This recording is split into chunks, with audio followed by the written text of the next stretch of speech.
शिक्षक शिक्षिकागण और यहाँ उपस्थित सभी को मेरा प्रणाम। आज हम सभी यहाँ हिंदी दिवस के अवसर पर इकट्ठा हुए हैं।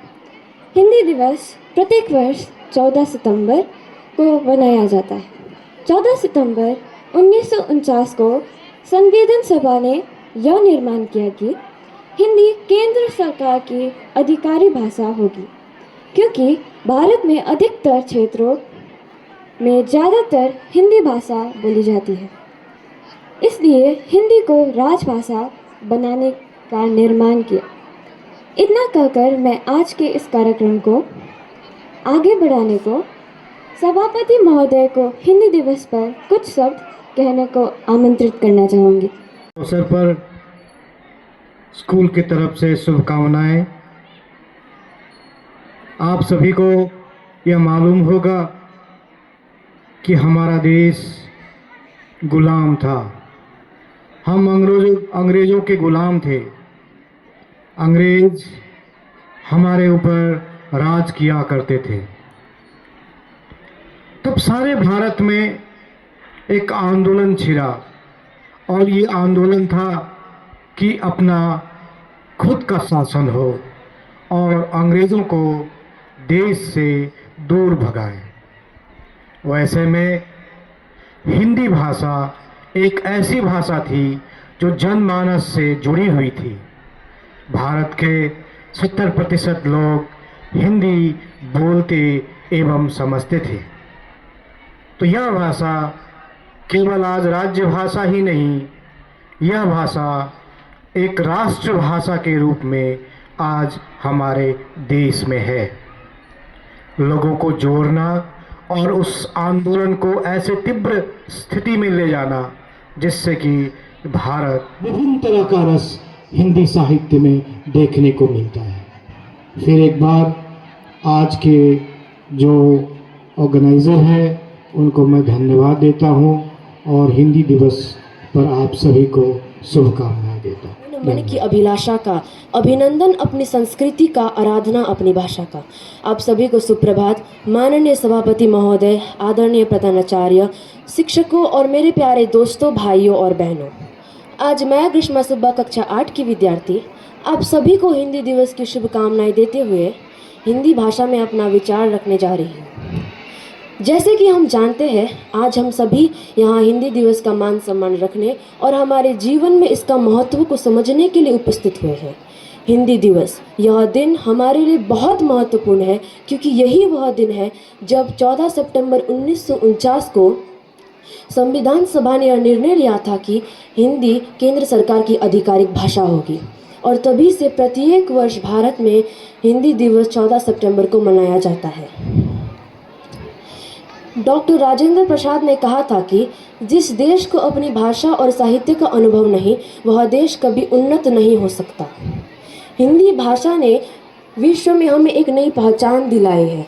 हिंदी भाषा विश्व में बोली जाने वाली प्रमुख भाषाओं में से एक है। मेरा यह कहना गलत नहीं होगा कि यह दिन हर एक भारतीय के लिए बहुत महत्वपूर्ण है, चाहे फिर वह भारतीय भारत में रहे या ना रहे। आज की इस आधुनिक समय में लोग पश्चिमी सभ्यता से काफ़ी प्रभावित हुए हैं। कहीं ना कहीं हिंदी भाषा का वो महत्व समाप्त होता जा रहा है, जबकि यह तो एक ऐसी भाषा है जो हमारी संस्कृति और संस्कारों से जुड़ी हुई है। आज 14 सितंबर को हिंदी दिवस है। 1949 में हिंदी को हमारा राष्ट्रीय भाषा माना जा रहा है।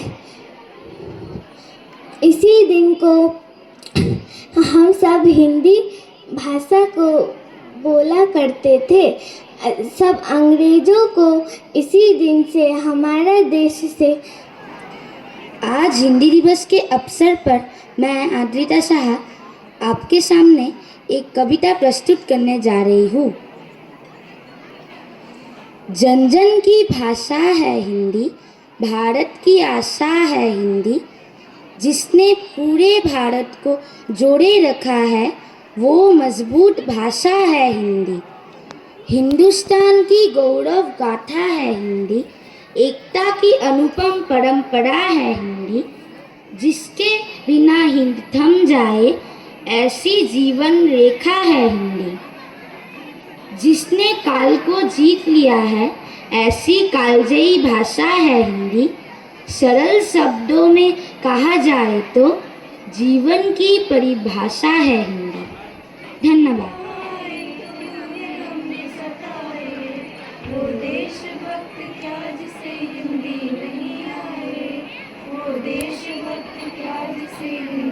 शिक्षक, शिक्षागण एवं श्रोतागण, आप सभी को हिंदी दिवस की हार्दिक शुभकामनाएं। मैं रीजा गुरुंग 8वीं कक्षा के विद्यार्थी इस मंच पर हिंदी दिवस पर छोटी सी वक्तव्य प्रस्तुत करने के लिए प्रस्तुत हूँ।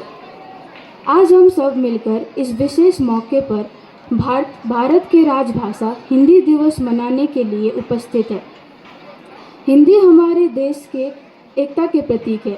यह एक ऐसी भाषा है जिसने देशभक्ति, सहताएं और संस्कृति की अमूल्य धरोहर को सजीव रूप में बनाए रखा है।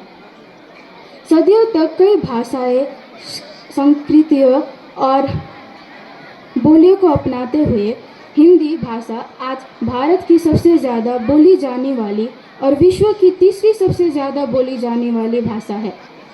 हिंदी दिवस हर साल 14 सितंबर के दिन मनाया जाता है, क्योंकि 14 सितंबर 1949 को हमारे संविधान में हिंदी में लिखने का निर्णय लिया गया था। भारत में इसे राष्ट्रभाषा के तौर पर देखा जाने लगा। भारतीय संविधान में इसे राष्ट्रभाषा तो नहीं पर राजभाषा का रूप में इसे बनाया। हमें हिंदी के महत्व को समझकर इसे सही तरीके से सुरक्षित करना चाहिए। हमें यह भी याद रखना चाहिए कि भारत विभिन्न भाषाओं और संस्कृतियों का देश है, इसलिए हमें अपने चिंता के में क्यों छाए हैं? तुझे क्या मालूम नहीं है कि वन प्रदेश में नई सरकार बनने वाली है? हमारा राज तो अब गया। हम क्या जाने महाराज, हमारे तो आप ही माए बाप हैं। हम तो कोई और सरकार नहीं जानते। आपका दिया खाते हैं, आपका गुण गाते हैं। मगर अब समय ऐसा आ रहा है कि सूखी हड्डियां भी चबाने को नहीं मिलेगी। चुनाव आप पास आता जा रहा है। अब यहाँ से भागने के सिवाय और कोई उपाय नहीं है, पर जाए भी कहाँ? मालिक, सर्कस में भर्ती हो जाए। वहाँ शेर और रीछ को तो ले लेते हैं, पर हम इतने बदनाम है कि हमें वहाँ भी कोई नहीं पूछता। अजायब घर में चले जाए। अरे वहाँ भी जगह नहीं है, सुना है वहाँ तो आदमी रखे जाने लगे। बस सब समझ में आ गया है। मालिक, अगर पंचायत में आप भेड़िया जाति का बहुमत हो जाए तो? कहाँ की आसमानी बातें करता है। हमारी जाति में कुल 10% है और भेड़ों तथा अन्य छोटे पशु 90%। भले वो हमें कहे चुनेंगे। अरे कहीं जिंदगी भी अपने को मौत के हाथ में सौंप सकती है, मगर हाँ ऐसा हो सकता तो क्या बात थी। आप खिन मत होइए सरकार, एक दिन का समय दीजिए, कल तक कोई योजना बनी जाएगी। मगर एक बात है, आपको मेरे कहे अनुसार कार्य करना पड़ेगा। मुसीबत में फंसे भेड़िए ने आखिर सियार को अपना गुरु माना और आज्ञा पालन की शपथ ली। दूसरे दिन बूढ़ा सियार अपने 3 सियारों को लेकर आया। अरे ये कौन है? ये भी सियार है सरकार, मगर रंगे सियार है। आपकी सेवा करेंगे, आपके चुनाव का प्रचार करेंगे। मगर इनकी बात को मानेगा कौन? ये तो वैसे ही छल कपट के लिए बदनाम है। बड़े भोले हैं आप सरकार। अरे मालिक, रूप रंग बदल जाने से तो सुना है आदमी तक बदल जाते हैं, फिर ये तो सियार है। अब आप पूरे संत हो गए हैं। अब भेड़ों की सभा में चलेंगे, मगर 3 बातों का ख्याल रखना पड़ेगा। अपनी हिंसक आंखों को ऊपर मत उठाना, हमेशा ज़मीन की ओर देखना और कुछ बोलना मत, नहीं तो सब पोल खुल जाएगा और वहाँ बहुत सी भेड़ें आएंगी, सुंदर सुंदर, मुलायम मुलायम, तो कहीं किसी को तोड़ मत खाना। लेकिन ये रंगे सियार क्या करेंगे? ये किस काम आएंगे? ये बड़े काम के हैं, आपका सारा प्रचार यही तो करेंगे। इन्हीं के बल पर आप चुनाव लड़ेंगे। यह पीला सियार बड़ा विद्वान है, विचारक है, कवि भी है, लेखक भी। यह नीला सियार नेता और पत्रकार है, और यह हरा धर्मगुरु। बस अब चलिए। कवि, लेखक, नेता, विचारक, ये तो सुना है बड़े अच्छे लोग होते हैं, और ये तीनों? ये तीनों सच्चे नहीं हैं, रंगे हुए हैं महाराज। अब चलिए, देर मत करिए।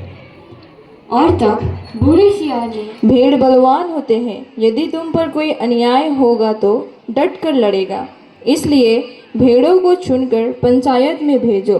बोलो संत भेड़िए की जय। पीला सियार। जैसे स्वर्ग में परमात्मा वैसे ही पृथ्वी पर भेड़िया। हे भेड़िया जी महान, आप सर्वत्र व्याप्त है, सर्वशक्तिमान है। प्रातः आपके मस्तक पर तिलक करती है, सांझ को उषा आपका मुख चूमती है, पवन आप पर पंखा करती है और रात्रि में आपकी ही ज्योति लक्ष लक्ष खंड होकर आकाश में तारे बनकर चमकती है। हे विराट, आपके चरणों में मेरा शूद्र का प्रणाम है। हरा सियार। जो यहाँ त्याग करेगा वो उस लोक में पाएगा, जो यहाँ दुख भोगेगा वो वहाँ सुख पाएगा, जो यहाँ राजा बनाएगा वो वहाँ राजा बनेगा, जो यहाँ वोट देगा वो वहाँ वोट पाएगा। इसलिए सब मिलकर भेड़िए को वोट दें। वे दानी हैं, परोपकारी हैं, संत हैं। मैं उनको प्रणाम करता हूँ। प्रवचन ही सोचिए, आप लोगों सब के लिए है कि भाषा का प्रयोग हम लोग सोच समझ कर करेंगे। भाषा एक ऐसी यंत्र है जो हमें हर एक समूह, हर एक समाज के बीच हम लोग को हमें एक स्वतंत्रता से जीने की आज़ादी देते हैं, क्योंकि हम ही दूसरों की भाषा समझ में आते हैं और उन लोग से वार्तालाप भी कर सकते हैं। तो इससे क्या होते हैं कि हम लोग संबंध बढ़ा सकते हैं, लोगों की दुख सुख समझ सकते हैं और समाज को बहुत विभिन्न प्रकार का समाज को हम लोग सहयोग कर सकते हैं। अगर हम लोग भाषा नहीं जाने, अगर हम लोग भाषा से अलग होकर रहेंगे कि मुझे ये भाषा नहीं सीखनी है क्योंकि ये मेरी भाषा नहीं है, तो हम लोग अकेले पड़ जाएंगे। और आज के तारीख में आज एक ऐसा दिन है 14 सितंबर, हम स्कूल के चेयरमैन को रिक्वेस्ट करते हैं कि हमारे शिक्षक, हिंदी के शिक्षक श्री बबलू ठाकुर को खदा अर्पण करके सम्मानित करें, क्योंकि उनकी भाषा में हमारे ICSE 2024 के बैच, इस साल के बैच में 2 बच्चे ने टॉप किया, तो इसीलिए उनका प्रयास। मेरा आंतरिक हृदय से सादर प्रणाम और हिंदी दिवस की शुभकामनाएं। हम नैतिक मूल्य के महत्व के उपलक्ष्य में एक वाद विवाद प्रतियोगिता कर रहे हैं और हम विपक्ष से हैं। तो मेरे ख्याल से नैतिक मूल्य जैसा चीज़ कुछ होता ही नहीं है। जो होता है वो मनुष्य का व्यवहार होता है। नैतिक मूल्य, अगर नैतिक मूल्य होता तो मुझे नहीं लगता कि आज के समय में भ्रष्टाचार, चोरी या कुछ कार्य हो रहा होता। क्या उनके माता पिता या उनके शिक्षकगण ने उन्हें नैतिक मूल्य नहीं सिखाया था, परंतु उन्होंने उसका पालन नहीं किया। क्यों? क्योंकि सबके अलग अलग व्यवहार होते हैं, नैतिक मूल्य कुछ होता ही नहीं। गुरुजन, माता पिता तथा बुजुर्ग का अपमान करना या अपमान करते हुए देखना, क्या ये हमारा नैतिक मूल्य है? नहीं, हमारा व्यवहार ही हमें बताता है कि हम किस प्रकार के व्यक्ति हैं। नैतिक मूल्य कुछ होता ही नहीं। सभी को हिंदी दिवस की हार्दिक शुभकामनाएं। हम इस पक्ष के, आज के बाद विभाग के पक्ष में हैं कि नैतिक मूल्य जीवन में बहुत महत्व होता है। नैतिक मूल्य का, जैसे कि मेरे विपक्षी दल ने कहा कि नैतिक मूल्य जैसी कोई चीज़ नहीं होती। आप कैसे कह सकते हैं कि नैतिक मूल्य जैसी कोई चीज़ नहीं होती?